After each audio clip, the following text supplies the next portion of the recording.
These guys are ridiculous. These guys are ridiculous. Now, how about them damn Celtics? And we are back with another episode of How About Them Celtics. Sam and I are here recording on Sunday, October 23rd, the day after Boston's doubleheader against the Heat and the Magic. I started off the first take by saying From the Rafters, which is no longer the name of the show, but a little throwback for those of you who've been listening for a while. And I want to start off non-Celtics because we did this a few times and it's actually really fun. We talked about jelly donuts a while ago. I just need to ask you, are you a coffee drinker? I forget. Do you drink coffee or are you not a coffee guy? So, yeah, well, when I was working at 4 a.m, I really had to. So that's when I started, and I always get iced coffee. I can't do the hot coffee. Okay. If I'm going to drink something, I have to be able to drink it, right? It's not a process for me. I eat fast, I drink fast, I do all of it fast. I don't really spend a lot of time doing it. So It's always been iced coffee for me. I don't do it as consistently. I got one today just because I was a little tired, still am. But I don't know. I don't think I'm like an avid coffee drinker not obsessively. Anymore. I'm not doing it unless I think I need the energy. That's fair. I drink it, I guess, close to every day, not because I use it for the energy, just because I like it, and it's just a nice way to start your day. I do like hot coffee, though. I'm a big hot coffee guy, so we're getting to that season, although I do have a nice one in front of me today that I demolished before we jumped on here. Where'd you get that from? Dunkin'. You can only get it. Like, getting coffee elsewhere isn't the same. Like, you can get, like, fun drinks from... wrong. Were you Starbucks guy? Well, no, but I like this local place near me where it's right next to the gym. Local's fine. And I'll leave the gym and I'll get it and I'll get a sandwich. It's a nice start to my days when I'm not like running into work. I only drink Dunkin'. Actually, I don't drink Dunkin' right now because I don't get coffees on days I go to Dunkin' right now. Interesting. See, so I've only been drinking at this place, Coffee Grinders, which is fantastic. Local's fine. I was more referring to the Starbucks versus Dunkin' thing. Like, McDonald's, not bad. Had McDonald's coffee. Yeah, sure. I guess it's just because of where I live. Like, there's 4 Dunkins in my town. Like, that's not really like it's just easy. There are. Let's see. There are so many There's 2 Dunkins. So there's like a split, not a split, but like basically 2 different directions I can go to get to the highway. And on each way, before you even get like a mile down the road, there's a Dunkin'. Yeah. And then there's a road between the 2 directions that connects, and the Dunkins are on that same road. Of course, that's how it is. But I was gonna ask you, they have this new peanut butter cup coffee at Dunkin' now. I don't know if you're a big like Reese's guy or whatever, but it's very good. Reese's is the best candy. I also had somebody try and tell me it was not pronounced Reese's; it was pronounced Reese's. It technically is, but I don't. Nobody says it like that. I agree, but yeah, peanut butter cup coffee. It's like a macchiato is what it's called, but you can get like just original coffee with the peanut butter cup flavor. Fire, very good. Highly recommend if you're into that type. I may have to try it. Very good. I enjoy it. I get it just with like. I order it just with the swirl. Like, I get the flavoring peanut butter cup, and then I get milk too, just to add to it. But I've had to wean myself off sugar because my mom, when I was younger, she orders her coffee 7 milk, 7 sugar, which is just like, it's not coffee at that point. It's a milkshake. Yeah, exactly.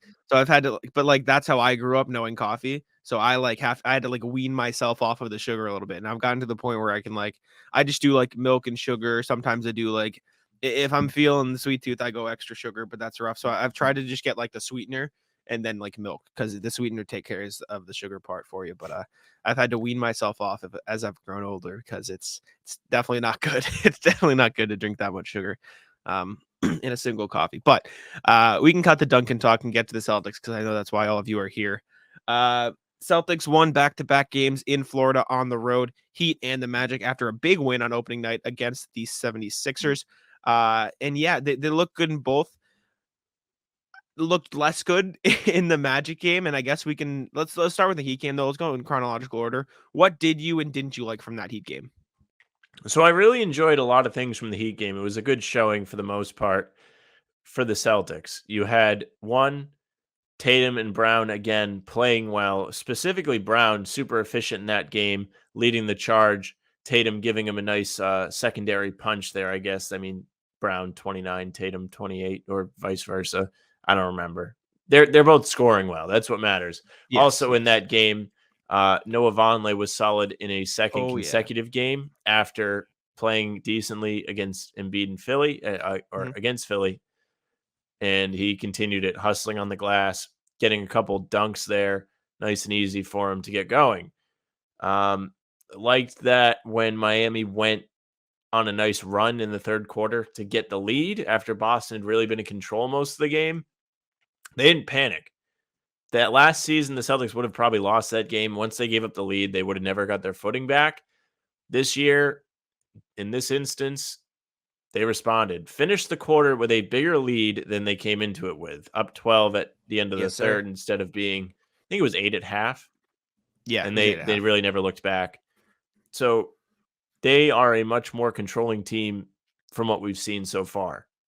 Very encouraging things to start the season. You played two teams that people are considering to be contenders in this conference, and you beat them both pretty handily. You were in control of both the games for the majority of the game. It's funny that, we'll talk about the Orlando game a little bit later, but that was a really scary game out of the three. Exactly. Which is classic. Classic Celtics. What'd you think? Yeah, no, I like the Heat game. I thought it was good. Obviously, you got that little scare at the start of the third quarter. That was the only real time the Celtics kind of felt in danger in that game. And like you said, they responded well by the end of the third. I don't think they trailed in the fourth quarter. Miami made a couple runs, but they didn't trail. Kyle Lowry was as annoying as ever. I know you don't like him. I'm a fan still. He's annoying, and I appreciate those players as much as they frustrate me. Bam Adebayo looked good early on, kind of slowed down later in the game once he got into foul trouble. Tyler Hero carried the Heat offense. Not to make this a Heat show, but I struggle to see how the Heat are going to find offense this year without Hero on the floor, right? Like you can tell he is their only source of on-ball creation. He's their only source of offense, really. Jimmy Butler was very quiet. He had 18 points, but even you and I discussed it at the pregame show the next day. I forgot he played. He didn't do anything. Yeah, well, you're so used to seeing him in the playoffs where, what did he have, like 50 points almost in the game 6? 30, 40, 50. He's dropping everything, yeah. Like, he was the whole offense, and it's crazy how different he plays when it's not the playoffs.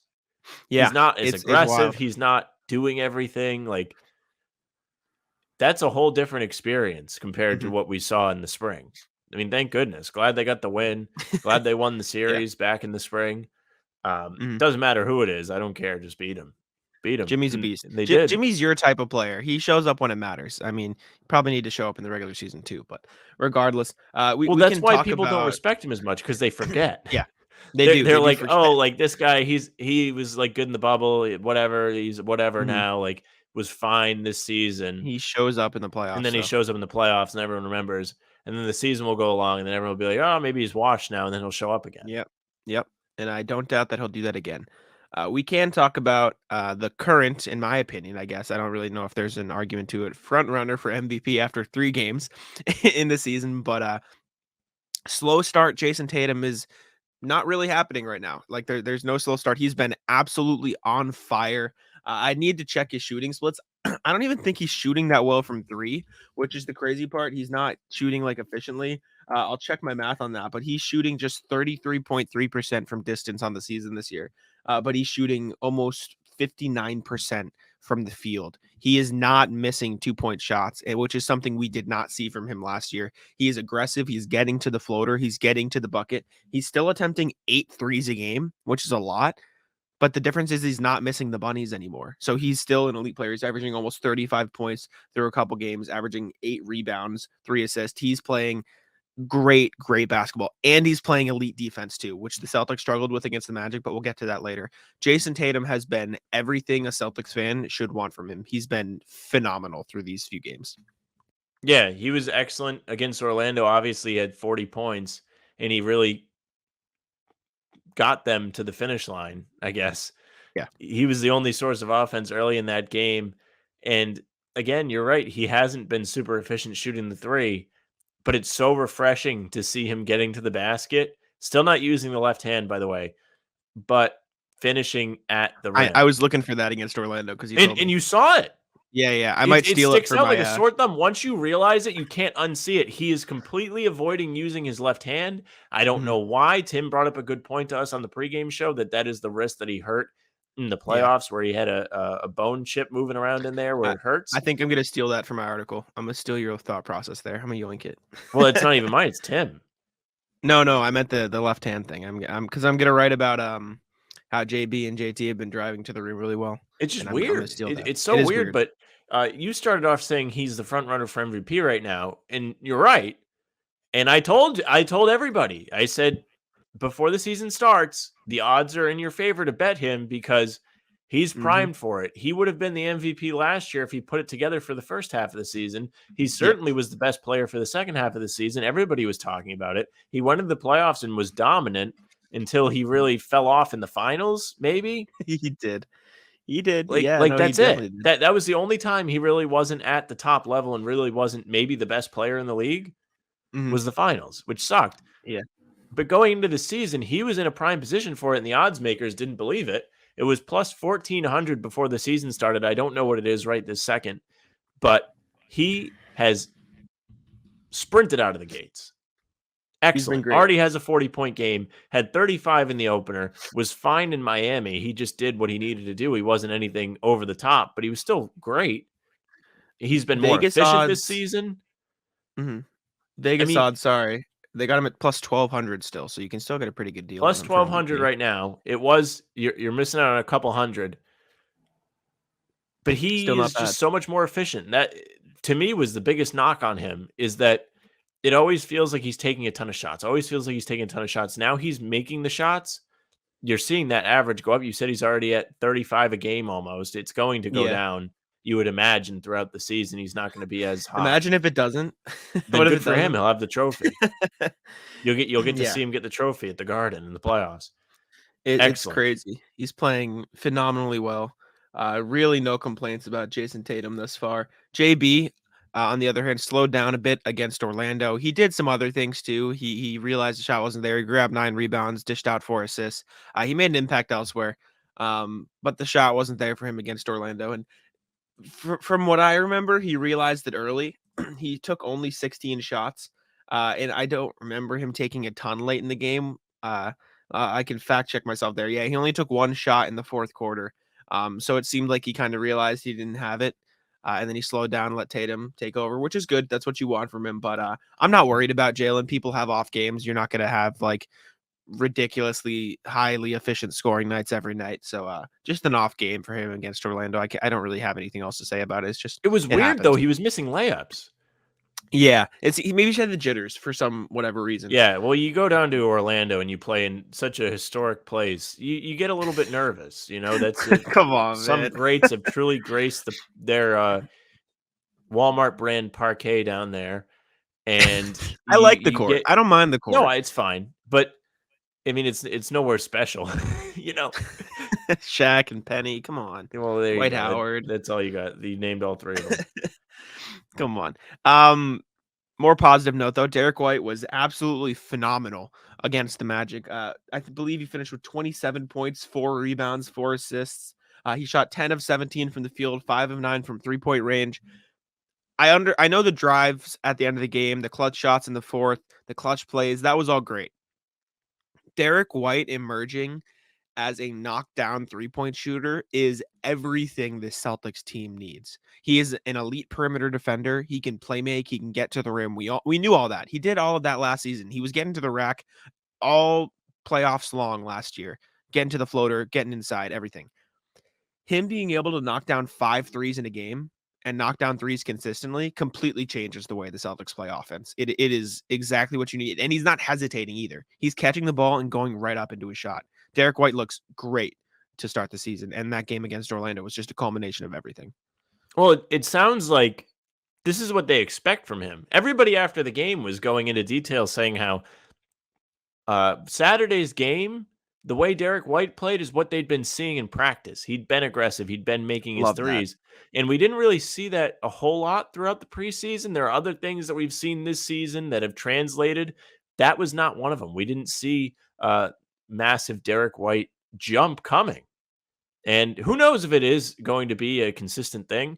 But if everybody's saying this is how he plays all the time, there has to be some weight to it. So even if you're getting, I don't know, 60% of what you got yesterday, that's still found money to me. Derek White last year was finding his footing. He was fine. He wasn't somebody that was hurting you per se, but there was a lot left to be desired when it comes to consistency, specifically shooting the ball. Like you said, if he's making 5 threes for you, excellent. And not to mention, he made not just 5 threes, the first 5 threes he took. He was 5 for 5. He wasn't missing. Yeah. And he was getting to the cup. He's making floaters, which we've seen him do consistently since he joined the team. He did it all yesterday. You kind of nailed it on the head. And it was a game where he kind of had to. Brogdon was fine. Smart was kind of off yesterday. You need at least one of those guys to have a good game, I'd say. Going forward, I think that's part of your winning formula. You have 3 guys that play very similar. You need one of them to hit and play well.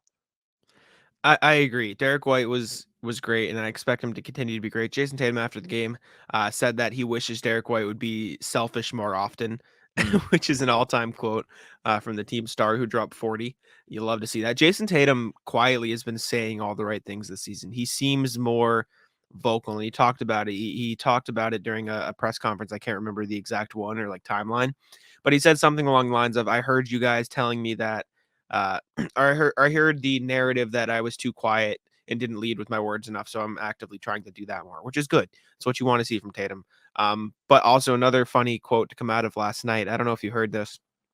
Remember in the Miami game when Joe Mazzulla wasn't using his timeouts? Like he just wouldn't call one.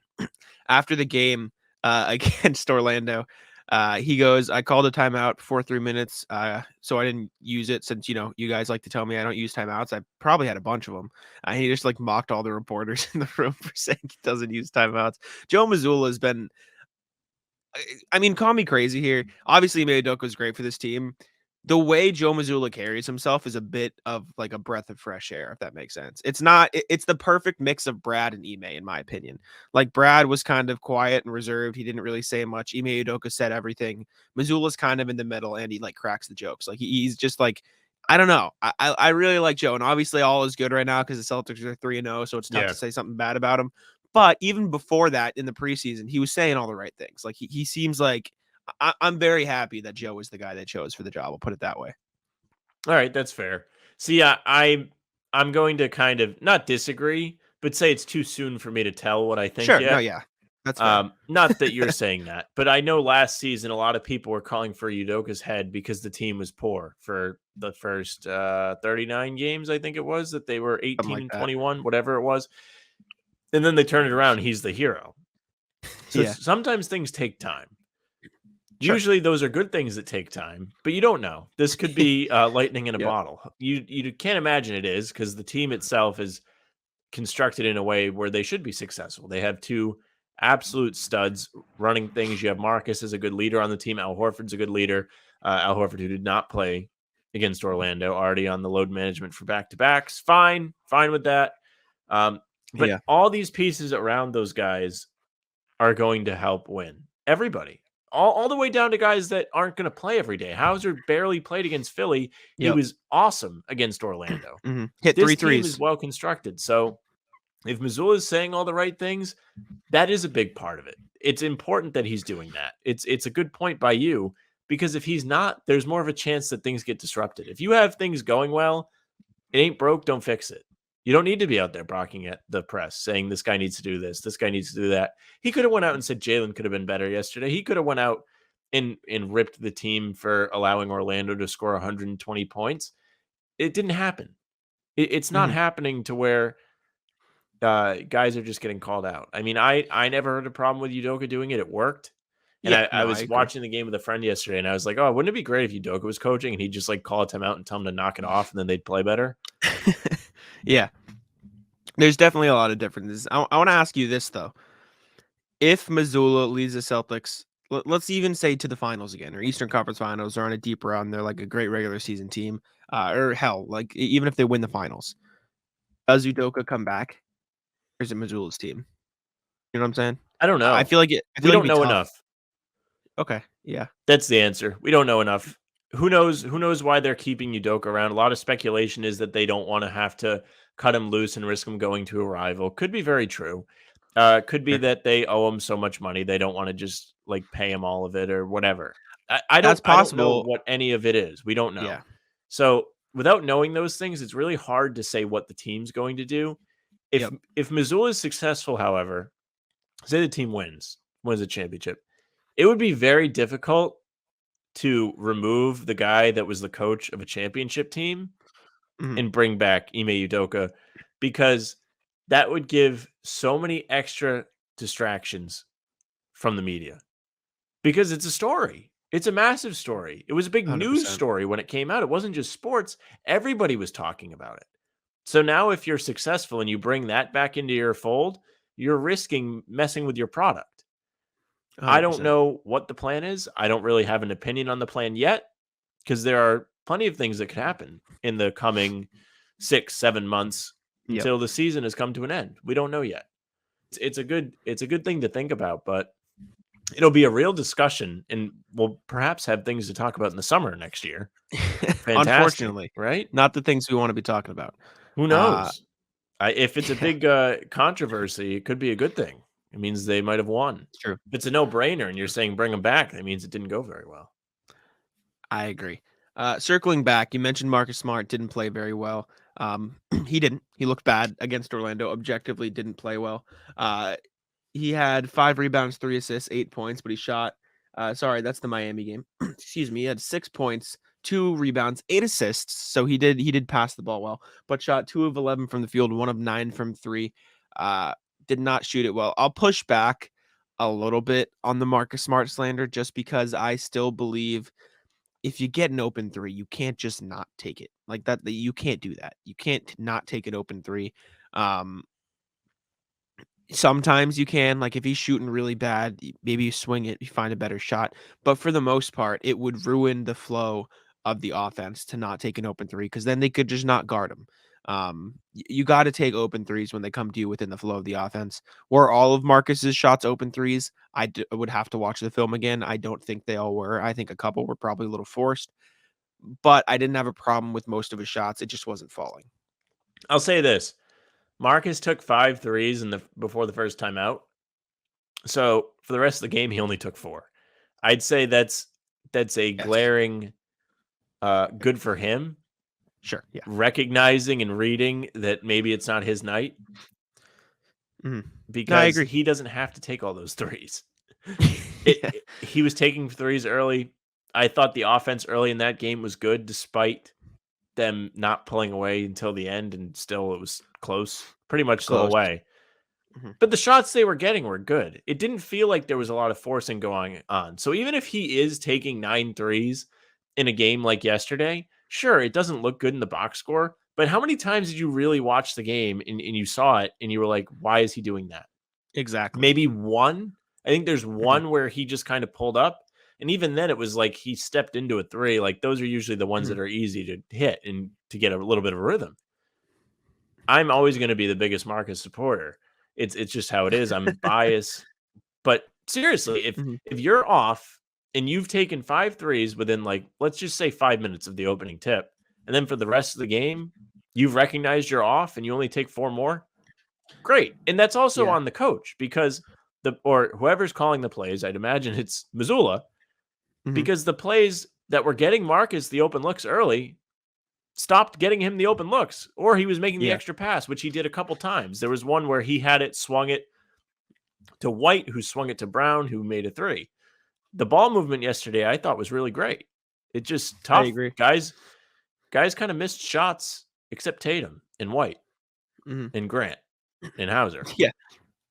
We'll talk about those guys too, but on the Smart thing, um, you were correct. He took 5 threes in the first quarter, up until the 4-minute, 33-second mark. He took 1 in the second quarter. He took one of his threes was a buzzer beater at the end of the That's half right. as well. So that counts in the box score too. And then he took 2 threes in the third, 9 minutes and 8:30. And then he didn't take any of the rest of the game. So he realized it by the time it mattered, just like Jaylen did. He didn't take him in the latter stages. That kind of goes you call more it. into what I was saying. So that's even better. Mhm. I forgot that he had a heave. He absolutely did. We Exactly. thought it was Yeah. going in where I was watching the game. Yeah. Looked good. Yeah. It did. It did. But yeah, so I'm fine with Smart. 8 assists too, so he's doing that. He's doing other things on the court. How many assists is he averaging so far? Let's take a look. Do you want to guess? I haven't been diving into the box quick scores guess. as much. I'd say 7-ish. 6. Close. 6 assists. Right. Leading the team, though. Good for him. I believe. Pretty clearly, but also because Brogdon's at 3.7. Rebound leader is Tatum, in case you're wondering, through 3 games, 8.3. Jaylen Brown is second, 5.3. You love to see it. Points is obviously Tatum. Turnovers, beautiful thing. Tatum only averaging 2 turnovers. That's gorgeous. That, like, chef's kiss. Is that there. the most? No, the most is Jaylen, who's averaging 3, which is still not great, but 3 games, not the end of the world. Steals is Jaylen Brown at 1.7, and blocks is actually Jayson Tatum at 1.7. Playing some good defense there. But circling back around, because I'll read you the field goal percentage and 3-point percentage. Outside of Peyton Pritchard, who's shooting 100% because he's taken 1 3 in 1 appearance and made it, Grant Williams is absolutely on fire to start the season. And he was a little bit last year, but the difference is those weren't translating into wins. Now Grant Williams is translating into wins. Grant Williams, through 3 games, is shooting 86% from the field and 80% from 3. He's the Celtics' 4th leading scorer at 12.7 points a night. He is locked in. He is not missing. He is nailing all of his threes. He is driving what I'm forgetting pressures. Driving the whatever they're closeout. called. Thank you. Driving the closeout. I couldn't think of the word for it. Driving the closeout at an elite level. He's getting into the paint, hitting his layups, some fancy layups too. And he had a nice assist last night off the closeout. He's passing now. Grant Williams is doing everything you wanted him to do when people were begging for a contract extension, and he's in a contract year now. So this is gonna equal dollar signs for him. He's playing amazing, doing everything the Celtics could possibly ask for from him. I'll tell you what, he made dollar signs for me yesterday, and anyone that was had the common sense to follow my pick in the stream. I said Always a safe bet. Over 1.5 threes for Grant, the way he's been shooting at plus money. Thank you. Elite bet. Easy. Hit it in the first quarter. Hit it in the first quarter. Yeah. Tatum double-double did not hit, but the over 7.5 rebounds did for him, as did the Mobley points. So we were 2 of 3 on the Smash the Odds picks yesterday. Just Love for anybody that watches the pregame. Shout out. You're welcome. But yeah, we got the first little taste of Grant in the preseason. I keep talking about it, but like it really opened my eyes. I saw him fake a 3 and drive, and we really hadn't seen him do that before that. And now he's doing it a lot. And it's adding to the game. It's making it harder for defenders to fly out at him because they have to think now. He could have a big season. If he keeps this up to some degree, he could average at least 10 points a game for sure off the bench. That'd be great for him. It would be good for his contract too. It's a shame that they didn't pay him. Because now if you're the Celtics, you're like, oh boy, I hope he slows down a bit.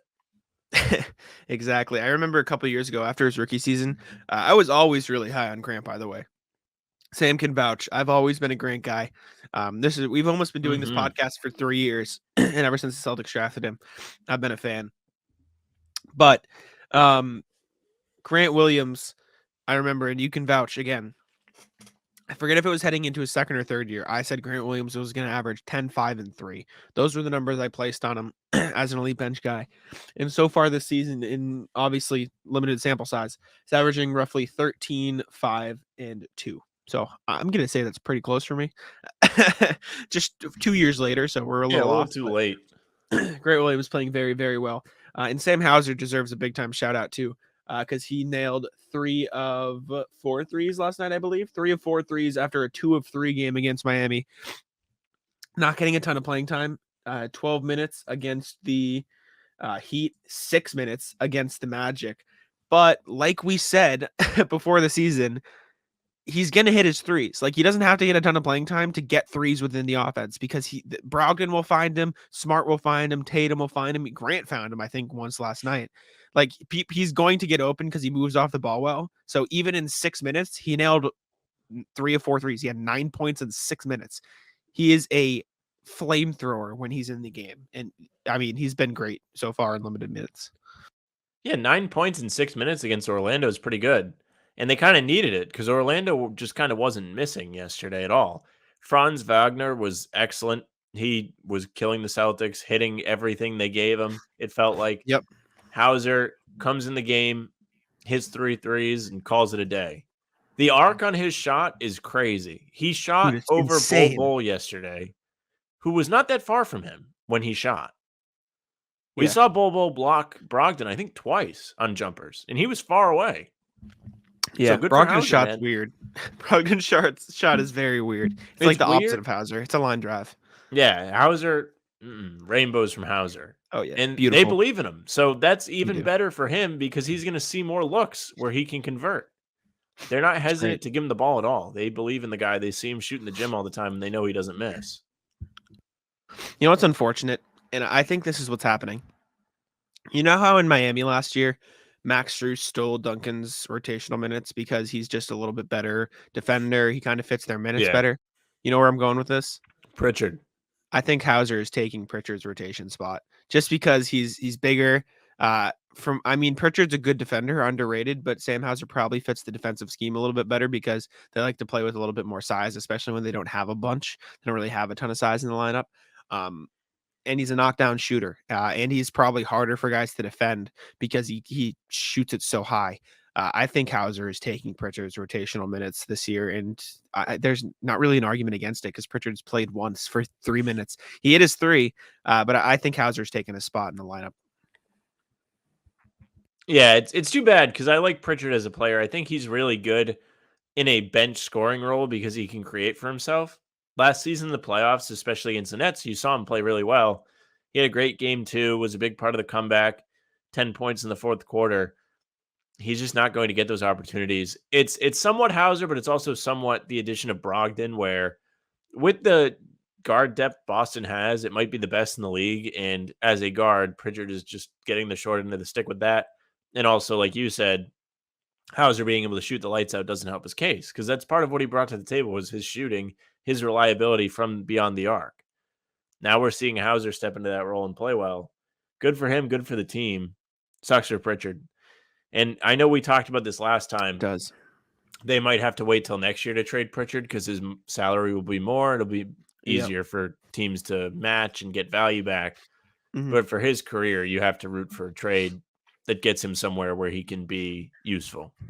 He's a good player and he has a future in the league. He's not a bum. I agree. I saw a trade proposal. It's not sexy at all. It's not like a big name guy, so Celtics fans might not like it.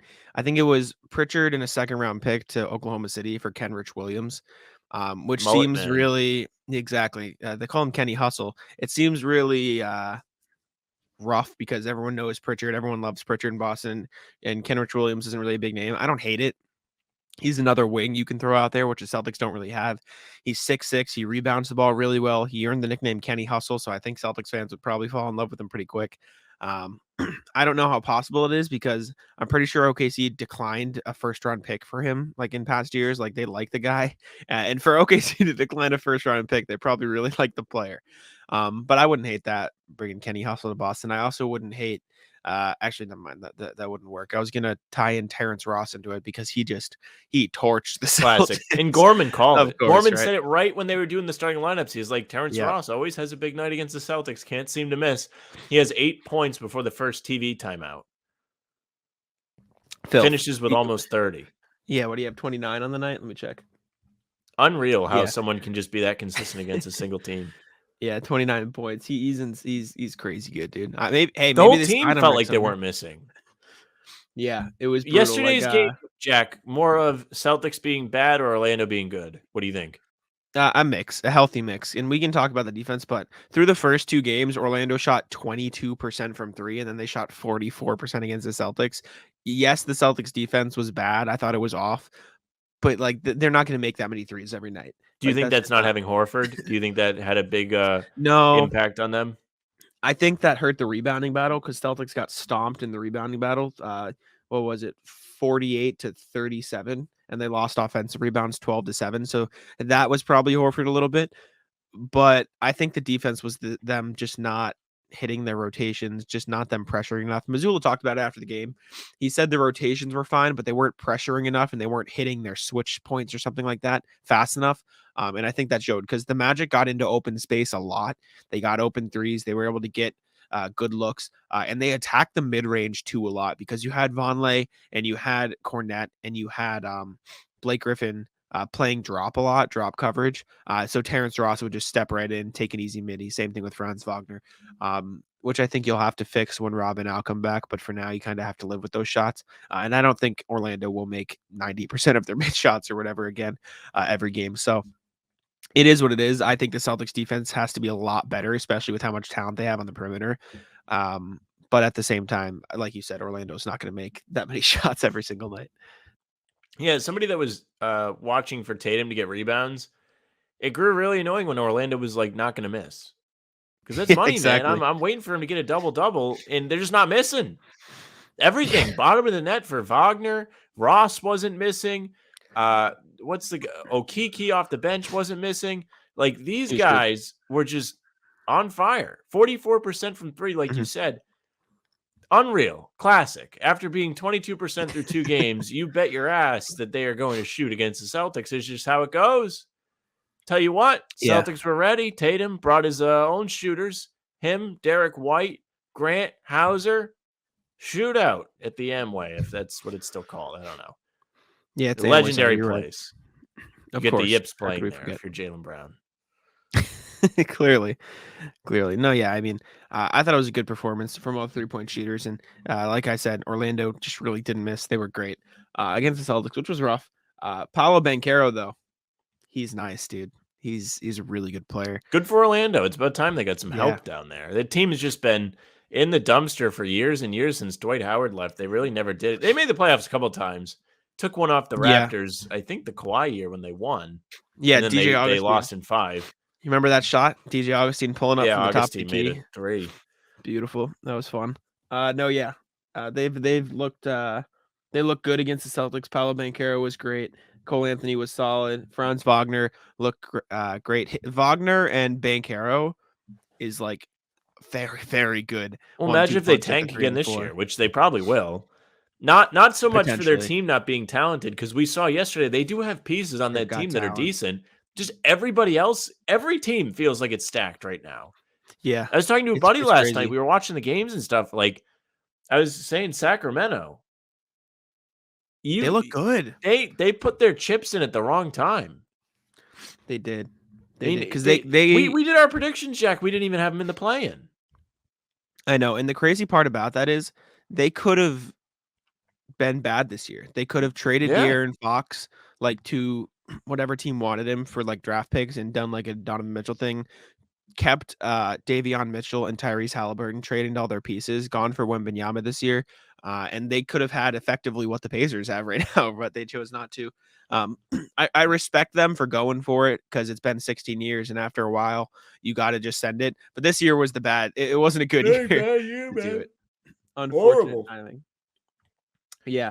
I hope Victor ends up in the Western Conference. I'll say that. I'm sick of all these guys. I mean, Paolo looks like he's going to be a good player. Donovan Mitchell joining the conference. Cade, that Pistons team's a real pain in the ass despite the 1 and 2 start. Halliburton's now in the conference. Yeah. But enough is enough. Orlando, Kevon Harris. I know Tatum had 40, but he was an annoyance. He was just annoying to watch on Tatum. You know what I'm talking about? Yep. Yeah, he was. Shout out him. He's a rookie this year. Came over from, I forget where he played last year, but he's like 25, 26. Like, he's an older guy, but he looked solid, and it looks like Orlando likes him. So I just wanted to give him a little bit of a shout out. Also, Celtics play the Bulls next. The Bulls fumbled the bag on the Nikola Vucevic trade. I watched a TikTok on it. That was such a terrible trade in hindsight, because you know what came out of that? Wendell Carter. Wendell Carter. Yep, who looked good. Who might be better than Vucevic. There's that. Yeah. The Franz Wagner pick was the Bulls pick. Ooh. And then they own the Bulls pick this year too. Yeah, we'll see how that goes, because I don't think the Bulls are that good of a team, but you never know. I don't either. They don't impress me. And we'll see Monday, and then you'll see them again the Friday after next at the Garden. Yeah, but I don't know. I'm not like floored by them at all. Me neither. I think the Celtics should win Monday. At this point, I don't know when the next time I think they should lose is, especially after starting 3-0. Good for them. Good on them, right? Schedule. Yeah, we'll see. That game in Chicago Monday might be something. I'd imagine Levine will play after being out sporadically here with left knee management to start the season. Usually you start managing injuries once the season goes on. Usually you don't start like that. Except if you're Kawhi. Yeah, Kawhi too. Bulls injury report. Let me look at this. Bulls injury report. Lonzo out still. Lonzo's out. Brutal. Yeah, Levine's off the injury report. I think he played the other night against Washington. So I'll tell you what, that Bulls pick this year would be less valuable if Lonzo was healthy, because they were good when Lonzo was playing. He was the key for them.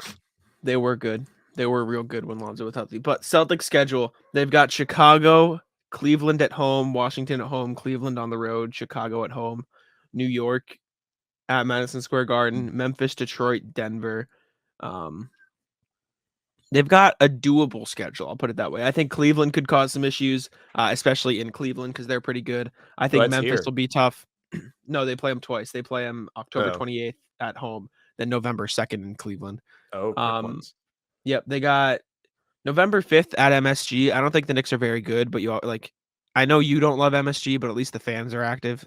You know what I'm saying? At least it's better. It's a more active environment than Miami the other night. Miami, what a joke that is. Let's go Celtics chance, man. But in both Florida arenas.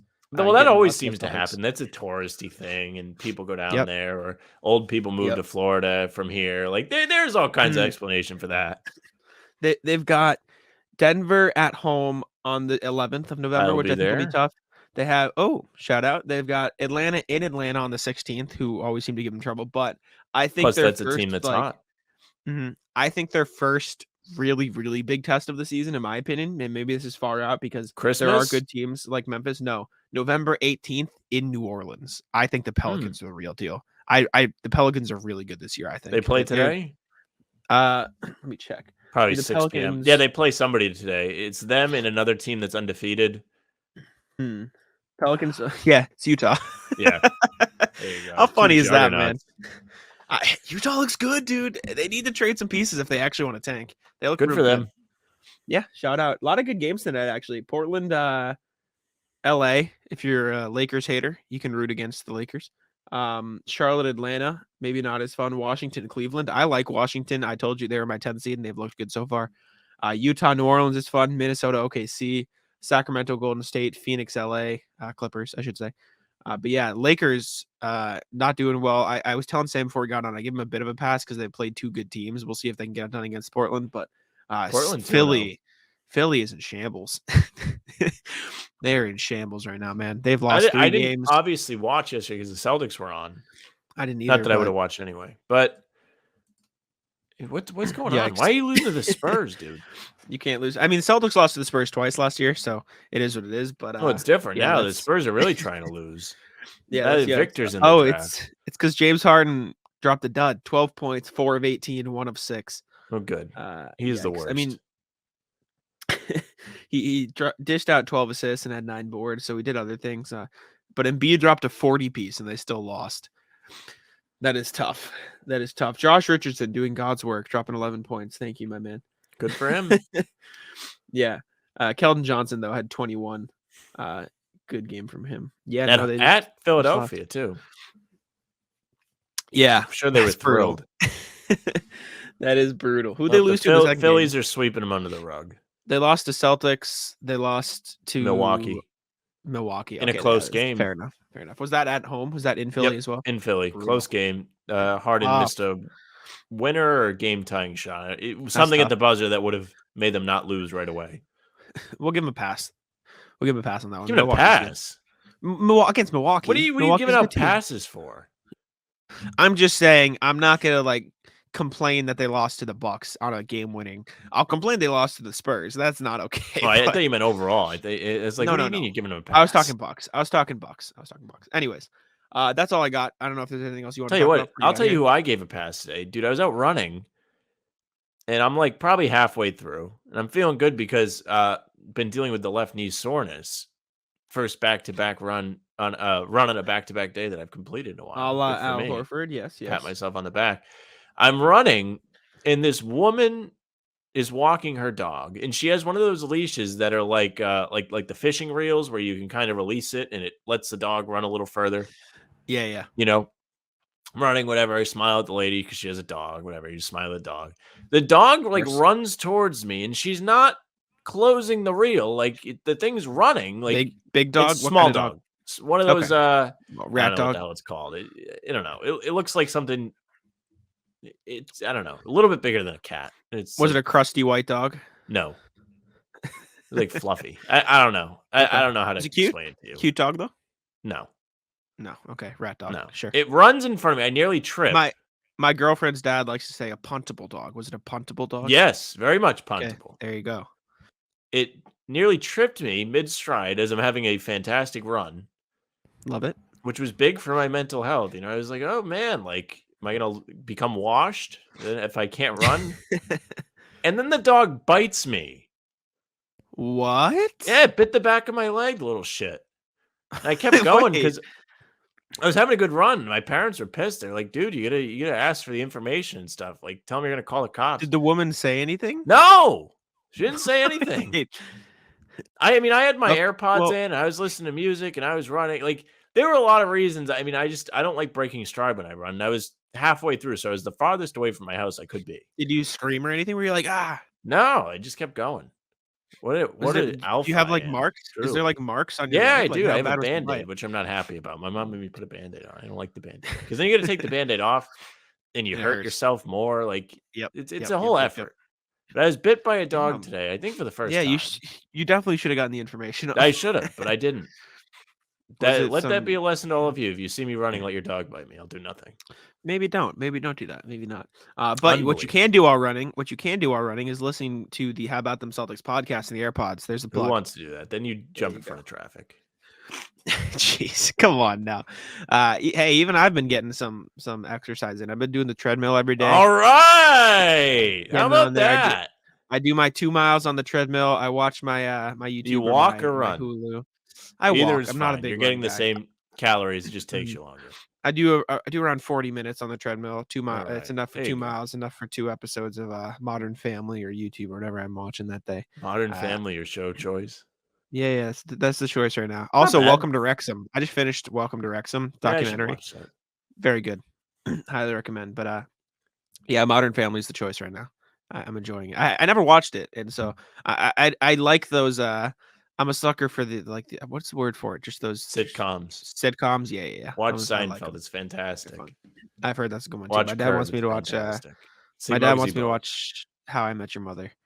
Never seen How I Met Your Mother on my list. Heard it's good. Heard it's funny. Anyways, I think that's all we got today.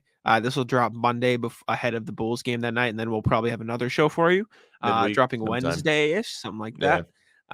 Depending on when our recording schedule lines up, but should be good to go. Hyped, the Celtics are back. Even more hyped, they're 3-0. They look good. I'm excited. Defense needs to pick it up, but the offense has been chef's kiss.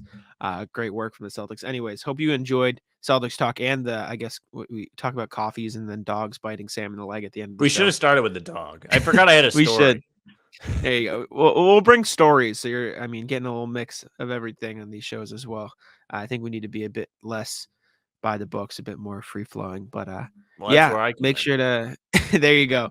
Exactly. My buddy started listening to this because he wants to get into the Celtics, so he listens now. Shout out Ian. Thank you for tuning in. Good for him. Welcome. Hopefully he'll enjoy the banter before and after. He said you were a nice refresher. He complimented you on your podcasting ability. I'll tell you that. I forget the exact words, but that I'm different than you. Kind of. No, Jack's the one that knows stuff. I'm the one that's kind of funny. Jack's funny too, but that's all I really have. No. He was just like, Sam's a nice balance. It's a good balance, which is good. We take that. But yeah, thank you guys for tuning in. Check us out on TikTok, Instagram, and Twitter. I'm sure Sam will plug it as well. How about them? C is posting clips there. But yeah, Sam, I'll let you wrap it up. Yeah, thank you for Jesus Christ. All right. Thank you very much for listening or watching. If you're watching, that back. I got to. That was bad. If you're watching on YouTube, either on Guy Boston Sports or How About Them Celtics Pod. If you're on either one, make sure you subscribe. The subs on our channel have been jumping up. We're almost at 120. We're not there yet at 119, right? In there. I'll double check now, but I'm pretty sure 119. Make sure you leave a like, leave a comment. I always look to read the comments. 120. We hit 120. Let's go. Look at that. I can be sad about the comments, happy with the subs. Leave a like, subscribe. We enjoy doing this. We enjoy making people laugh, enjoy telling them about the Celtics, whatever it is you listen to us for. We appreciate it. If you're listening make sure you follow us on whatever subscription podcast listening platform, wherever you listen to us on. Follow us, leave a review. I think people do that too. Just so you don't miss anything. And if, you're looking for it on the social media there, you can follow us on Twitter, Instagram, TikTok at How About Them C's. Anytime there's anything new, it'll be posted to Twitter. New episodes will be there. Jack and I will retweet them. Instagram and TikTok, as well as YouTube Shorts. We'll have little clips from our show, which tend to do well. People like the clips. Happy about that. Love seeing the views. But make sure you follow us everywhere. You can follow Jack at Jack Simone NBA. He's always working hard, pumping out articles. You can follow me at Sam LaFrance NBA. I'm doing less than Jack. That's our show for today. Taco, come on. Taco's having some fun here.